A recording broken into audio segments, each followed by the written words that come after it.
ছাত্র জনতা যে রক্ত দিয়েছে, যে জীবন দিয়েছে, এই জীবনের সাথে আর আপনারা বেঈমানি করতে পারেন না। আপনাদের এক একজনের রাজনীতির বয়স একেবারে কম নয়। সুতরাং প্রত্যেকটি দলকে ঐক্য এবং দায়িত্বশীল আচরণ দিতে হবে। তা না হলে আমরা আবারও অন্ধকার আমানিশায় হারিয়ে যাওয়ার সমূহ শঙ্কা করছি। উপমহাদেশের অন্যতম প্রাচীন রাজনৈতিক সংগঠন, এই উপমহাদেশের রাজনীতির অস্তিত্ব, রাজনীতির শিকড় বাংলাদেশ মুসলিম লীগ কর্তৃক আয়োজিত আজকের এই মানববন্ধন কর্মসূচিতে উপস্থিত আছেন বাংলাদেশ মুসলিম লীগের কেন্দ্রীয় নেতৃবৃন্দ এবং যারা শুনছেন সাংবাদিক বন্ধুরা, আইন শৃঙ্খলায় নিয়োজিত বন্ধুরা, আসসালামু আলাইকুম। প্রিয় বন্ধুরা, আপনারা জানেন জুলাই গত বছর যে বিপ্লব হয়েছে এটি কোনো নিতান্ত বিপ্লব নয়। এটি গত 100 বছরের মধ্যে ভারতীয় উপমহাদেশে 1947 সালে ব্রিটিশ ভারতের কলিজা কেটে যে বিপ্লব হয়েছিল সেই বিপ্লবের ধারাবাহিকতা। যারা আমাদেরকে 1947 সালের পৃথিবীর বুকে মুসলমানদের জন্য যে বিপ্লব হয়েছিল, বিপ্লবকে যারা ব্যর্থ করতে বিগত 80টি বছর লেগেছিল, তাদের মুখে চুন কালি দিয়ে আমাদের ছোট্ট বন্ধুরা জীবন দিয়ে রক্ত দিয়ে এই বিপ্লবের ধারাবাহিকতা রক্ষা করেছে। এই বিপ্লব পরবর্তী সময় আমাদের বাংলাদেশের জাতীয় রাজনীতিতে ঐক্য এবং ঐক্যবদ্ধ থাকার কথা ছিল। কারণ আপনারা জানেন এই উপমহাদেশে 554 বছর বাংলা শাসন করেছিল মুসলমানরা। নবাব সিরাজউদ্দৌলাকে 1757 সালে হত্যাকাণ্ডের মধ্য দিয়ে সেই মুসলিম শাসনের অবসান করে প্রকারান্তরে হিন্দু জনগোষ্ঠী ব্রাহ্মণবাদীরা ইংরেজদের সাথে সাথে রাষ্ট্র শাসনে অংশগ্রহণ করে উপমহাদেশের মুসলমানদেরকে গোলামে রূপান্তরিত করেছিল। এই গোলামে রূপান্তরিত করার মধ্য দিয়ে আমাদের সকল অধিকার, আমাদের সকল প্রাপ্য ন্যায্যতা থেকে বঞ্চিত করেছিল।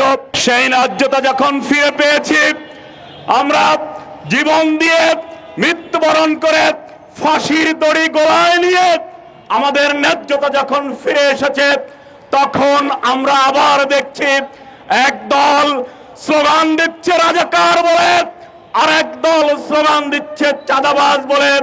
যা আমরা মনে করি এটি আবার নতুন ষড়যন্ত্র, জাতিকে দ্বিধা বিভক্ত করা। আপনারা জানেন 1954 সালে যুক্ত ফ্রন্ট হয়েছিল ইসলামপন্থীদের প্রত্যক্ষ অংশগ্রহণে, যা তৎকালীন 200 বছরের গোলামীর জিঞ্জির ছিন্ন করে যে রাষ্ট্র গঠন হয়েছিল সে রাষ্ট্রকে চ্যালেঞ্জ করার জন্য।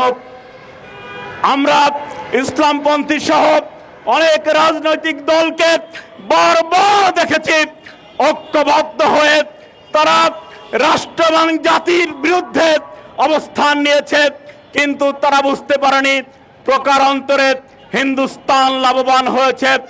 আজ যদি শেখ হাসিনা যে স্লোগান দিয়েছিল, যে স্লোগান দিয়ে জাতিকে দ্বিধা বিভক্ত করে রাজাকার বলে বলে দীর্ঘদিন রাষ্ট্র শাসন করে খুন গুম জখম করেছিল, যা আমাদের ছাত্র বন্ধুরা গত বছর তাকে এই রাজাকার স্লোগানের কারণে বিদায় দিয়েছে।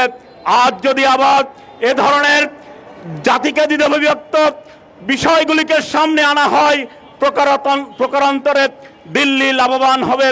এজন্য শতবর্ষের পুরনো এবং ঐতিহ্যবাহী রাজনৈতিক অস্তিত্ব থেকে আমরা বিএনপি এবং ইসলামপন্থী রাজনৈতিক দলগুলোকে উদাত্ত আহ্বান জানাতে চাই।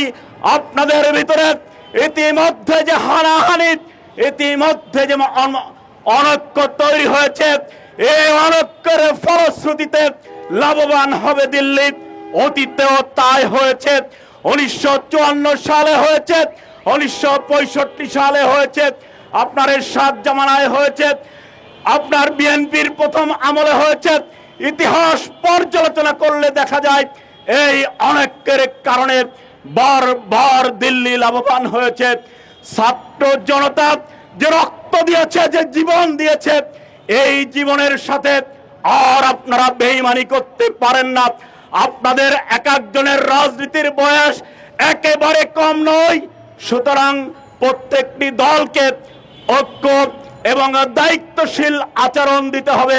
তা না হলে আমরা আবারও অন্ধকার আমানিশায় হারিয়ে যাওয়ার সমূহ শঙ্কা করছি। উপমহাদেশের অন্যতম প্রাচীন শিকড় এবং রাজনৈতিক অস্তিত্ব আপনাদেরকে আহ্বান জানায়, আপনারাই অনৈক্য হানাহানি দূর করে অনতিবিলম্বে জুলাই সনদ প্রকাশের যে উদ্যোগ ইউনূস সরকার নিয়েছে, সেই জুলাই সনদ প্রকাশের দিকে এগিয়ে যান। অনতিবিলম্বে জুলাই সনদ প্রকাশ করুন। প্রিয় বন্ধুগণ, শেষ করছি। খোদা হাফেজ। বাংলাদেশ জিন্দাবাদ। উপমহাদেশের রাজনীতির অস্তিত্ব বাংলাদেশ মুসলিম লীগ জিন্দাবাদ।